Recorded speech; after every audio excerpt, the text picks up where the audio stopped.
Tate became the most viral person on the internet. Him and I were speaking when he got out of jail. And, they're now on house arrest, and we're having a conversation about... When I was in jail, I focused on doing push-ups and reading the Quran. And when I am home, I will focus on doing push-ups and reading the Quran. MashaAllah! Long live the top G! Some of the things that's going on. He evolved from being a guy that was an atheist as a young guy coming up, okay? Then he started seeing what the Christian denomination was doing and what they stood for. Some these are interesting principles, kind of welcomed it. Then he partially lost respect in the Christian religion, the denomination, that started compromising and saying, yeah, we'll accept this, we'll accept that, we'll accept this. What about this? And then he says the only religion that seems to not break when it comes down to their values is Muslim. And then he went and became a Muslim, and that's what he supports. Now, that may be extreme to you, but the part that when I talk to a lot of the youngins who are following him and following what he's saying, that argument is a good argument to say, if you are going to be conservative, if you are going to be a Christian, well, your church is starting to say, yeah, it's okay. Pope, it's okay. You can come in. As long as you bring money, you can come in, versus the Muslims saying, hey, you can't. So what do you say to the criticism the West is getting by a lot of people saying the West is no longer what it once was, and it's past the tipping point, meaning there's no longer a saving of the West? What do you say to that? The first part, you're probably right. I mean, we're in a complete terminal decline. And it's hard to disagree with that. A moral decline, economic decline, financial decline, fiscal decline. I don't think we're past the tipping point. To the Andrew Tate part, I think that's a bad reason to convert to Islam. I don't think there's a good reason to convert to Islam, but because there's plenty of uncompromising Christian churches. But generally, yes, it is true that a lot of Christian denominations are becoming more like the world and not following the word. Happy to talk more about that if you want. But that is the question, is where is the West? And you kind of have to take a pulse.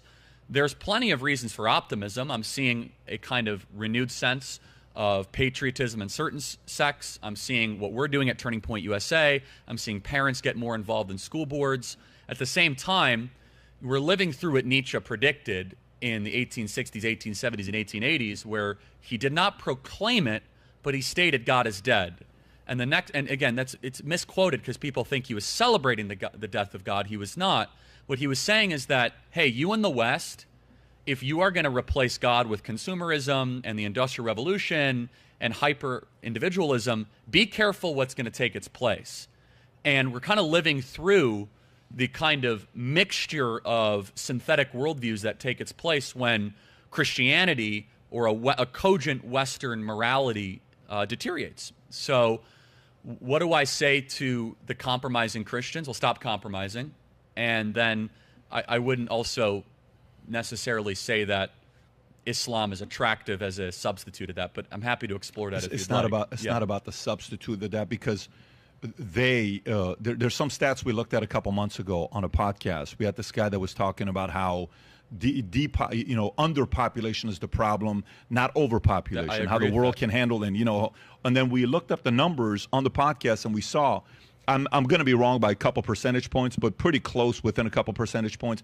Out of 100 people that are born in the world, 33 were Christians, 31 were Muslims. But out of 100 people that die in the world, 32 were Christians, only 10 were Muslims.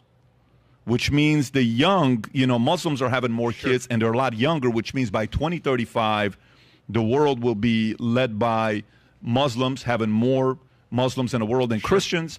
And why do you think that message? Because a lot of times you see that message and all you think about is, well, the first thing we think about is also Muslim extremists. I mean, every Muslim is a Muslim extremist, which is not. It's a smaller sect of the majority. But if the messaging, what are they doing that their messaging is more attractive? Or NBA players, football players, Hollywood. Some people are starting to say, well, I'm kind of going to lean towards this than Christianity today. Yeah, I don't think we have to speculate. I don't know if you have Cassius Clay up there, which was his name before Muhammad Ali. Yes. Or Kareem Abdul-Jabbar. We do. We actually got Cassius Clay up there. Yeah. The idea of men. Dave Chappelle, by the way. Yeah, Dave Chappelle. Is he a Muslim? I believe so. Is that right? I didn't know that. Tyson. What? Tyson. Yeah, the idea, especially black men, being drawn to the Muslim faith is not new because it really does, it's unapologetic in the patriarchy, right? So in a hyper-feminist world, it seems attractive. And again, I mean, Malcolm X wrote extensively about this. I mean, I don't subscribe to a lot of the appeal of it because Islam is not true in my worldview, but we could discuss that. I don't think it's actually useful of our time today. But you're hitting on something really important, Patrick. In a world that has gone mad in chaos, people yearn for order. Now, you could be too far in the order direction, which I think Islam goes too far. I do not want to live in a theocratic fascist country. I like have freedom of speech. I like having dialogue. I like private property rights. I like entrepreneurship. That's why I think the West is the best, because you balance order with spontaneity and unpredictability.